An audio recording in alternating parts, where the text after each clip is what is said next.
Dream fox पे मोहित पाल सिंह का सवाल है। अगले 2 साल के लिए ये खरीदना चाहते हैं, अभी खरीदा नहीं है इन्होंने, तो चलिए ये भी अच्छी बात है कि खरीदने से पहले आप समझ लेना चाहते हैं, इनपुट ले लेना चाहते हैं। हम लोग जो हमेशा कहते हैं कि ये जो भी बातचीत है वो आपके लिए एक इनपुट है और उसके आगे आपको अपना भी रिसर्च करना है, अपनी खोजबीन, अपनी पढ़ाई-लिखाई करके फिर एक फैसला लेना है। तो बताइए, जो इनकी सोच है ड्रीम फॉक्स 2 साल के लिए लेने की, वो कैसी है? देखिए, बिज़नेस अच्छा है, लेकिन इस बिज़नेस में मुझे लगता है कॉम्पिटिशन वाले चैलेंजेस बहुत हैं। मुझे तो ये अभी तक समझ में आ रहा है, मैं इसको काफ़ी समय से वॉच कर रहा हूँ ड्रीम फोक्स को। अच्छा, करती क्या है लेकिन कम एयरपोर्ट लॉन्च ये लोग मैनेज करते हैं, जी, तो जितने सारे एयरपोर्ट्स हैं उन सबका। आई थिंक मुझे लगता है कि रिलायंस ने भी कुछ इस सेगमेंट में एंटर करने का कुछ बताया था। अगर मुझे थोड़ा वेग मेमोरी तो है इस चीज़ का।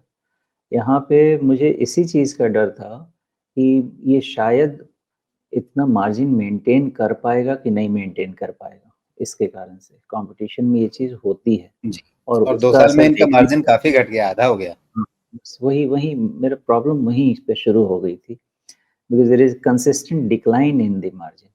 अब इसका क्या-क्या पॉसिबिलिटी है, उसको मैं समझाता हूँ आपको देखिए। पहले आप इसका सेल्स ग्रोथ के रेट का रेट ऑफ चेंज जो उसका गिर रहा है, उस चीज़ को समझने की कोशिश कीजिए and then the resultant effect in margin आप देखिए। सेल्स इनका ट्रिपल डिजिट में ग्रो करता था और वो एकदम से just lower end of double digit के ग्रोथ रेट पे आ गया है। कहाँ ये 550% के ग्रोथ रेट पे थे और कहाँ अभी सिर्फ लेस देन 12% के सेल्स ग्रोथ रेट पे हैं। सबसे पहला डैमेज। दूसरा डैमेज, इनका मार्जिन 14% था जो सिर्फ 6% रह गया। 2 प्रॉब्लम क्या हो गई? पहला तो आपका रेवेन्यू चैलेंज हो गया, दूसरा आपकी प्राइसिंग पावर चैलेंज हो गई। तो पहला करेक्शन आपका प्राइस में होगा because of the fall in the sales growth rate. दूसरा आपका वैल्यूएशन कॉन्ट्रैक्शन होगा बिकॉज़ आपका प्राइसिंग पावर चला गया है। इस कारण से मैंने ड्रीम फोक्स को बिल्कुल अपने पास से आउट ही कर दिया। कि मुझे समझ में ही नहीं आया कि अब इस पे रिस्क लें तो किस बेसिस पे लें? ऐसा नहीं कि हम जिस पे लेते हैं रिस्क वो स्टॉक एकदम रॉकेट बन जाता है और जाके स्पेस में चला जाता है, ऐसा नहीं है। कई सारे हैं बहुत नेगेटिव भी हैं, लेकिन हम उसमें व्यू लेते हैं, देखते हैं सेल्स पे मुझे इम्पैक्ट नहीं चाहिए। सेल्स पे अगर इम्पैक्ट आता है ना, तो मुझे सबसे बड़ा वहीं पे दिक्कत लगती है। मार्जिन वगैरह क्या है कि ठीक है, अगर सेल्स आपको मिला ना, तो एक बारी आप ये समझें कि 1 साल निकल गया, तो कुछ बेस इफ़ेक्ट भी आ जाता है आपके इनपुट मटेरियल कॉस्ट का, बहुत तरीके से या फिर आप अंदर के कॉस्ट को रैशनलाइज़ कर सकते हैं। इन सब को करके मार्जिन को आप टारगेट कर सकते हैं। सेल्स कोई टारगेट नहीं कर सकता, ये प्योर मतलब गोल्ड है। वो प्योर गोल्ड है मतलब सेल्स है तो सेल्स है, दूसरा और कुछ नहीं है आपके पास। तो ये यहाँ पे चैलेंज लग गया, इसलिए अगर बिज़नेस पे चैलेंज लगता है तो फिर उसमें फंडामेंटल इन्वेस्टमेंट बेस्ड डिसीज़न लेना मेरे फिलॉसफी में नहीं है, एज़ सिंपल एज़ दैट। दो कंपनी का बिज़नेस मुझे पसंद है, लेकिन इस बिज़नेस में चैन से पैसा बन पाए, वो मुझे तकलीफ लगती है। ये पूरा कॉन्स्ट्रक्ट है।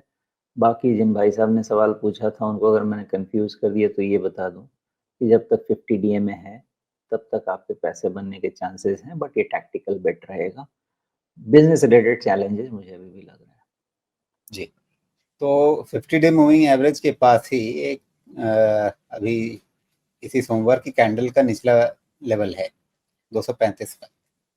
क्या इस 35 को, क्योंकि 50 डे मूविंग एवरेज तो ऊपर नीचे होता रहेगा, लेकिन ये 235 अभी कुछ समय तक एक मतलब डिसेंट सपोर्ट बन सकता है क्या? आपने बहुत अच्छा पॉइंट निकाल दिया, क्योंकि 50 डीएमए के नीचे अगर क्लोज़ हुआ तो इसकी जो पुच्छी है आप इसको भी ले लीजिए, जो कि 234 की है और जी, ये टेल गया तो फिर गया, जब तक जी। है तब तक। तो मोहित पाल जी के लिए 2 पॉइंट की मतलब 2 साल का निवेश अगर आप एक पोर्टफोलियो स्टॉक की तरह से सोच रहे हैं, तो अभी वो कन्विक्शन नहीं आएगा इसमें।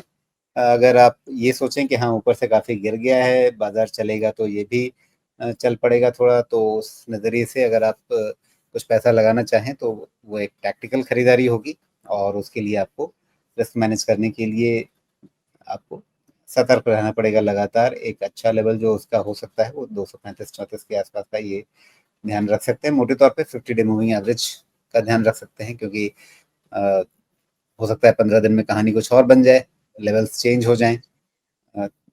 लेकिन फिलहाल अगर आज की तारीख में अगर आप इसमें खरीदारी करने की सोचें भी, तो सतर्क रहें और इस लेवल को जरूर ध्यान में रखें।